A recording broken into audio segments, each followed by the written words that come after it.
તો કેમ છો મજામાં? સ્વાગત છે મારા સોમનાથ વ્લોગના પાર્ટ 2માં. તો લાસ્ટમાં તમે શું જોયું એ તમે એકવાર હું તમને બતાવી દઉં.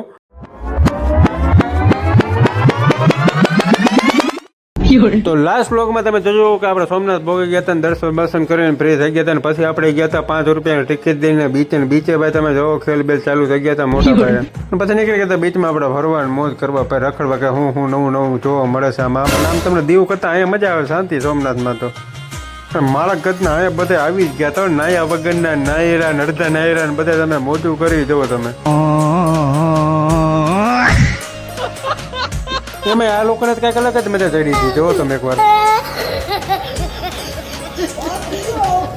અને પછી ભાઈ આપણે આવી ગયા હતા મેદાનમાં વિડીયો ફોટો ઉતારો આમ ને દરિયાનું સીન લેતા ફોટા આપણે વિડીયો ફોટોગ્રાફી બધું કરવા માંડ્યા હતા. ભાઈ થોડી ઘણી તો આવડે એમ તો વાંધા જેવું નથી આવતું. અને પછી એ કાળો ઘોડો લઈને નીકળી ગયા હતા. હો ભાઈ પૈસા દીધા તો આપણો ઘરનો ઘોડો નહોતો એટલે ખોટું ક્યાં મનમાં ન લેતા તમે બધી કે પારસભાઈ ઘોડો લીધો ને પછી તમે બધા ઘરે પગી જાઓ. સારું ન લાગે ને ભાઈ? મજા આવી ગયો ભાઈ. હજી જોઈ ક્યાં જાય હાલો નવરા પડ્યા શું કરો. પછી આવી ગયા સોમનાથ ટેમ્પલની બાજુમાં નાનકડી બજાર છે, એમાં તમને બધી પ્રોડક્ટો બધી સારી વસ્તુ ખાણી પહેરીને મળી જાય. તો કે આપણે ખાધું તો નથી કારણ કે આપણે બહારનું કંઈ ખાતા નથી. જો તમે આ બધી દુકાનો બધી સજાવટ સારી છે. અત્યારે આમ તો બધું ટ્રાફિક જેવું એટલો બધો કંઈ હતો નહીં અહીંયા.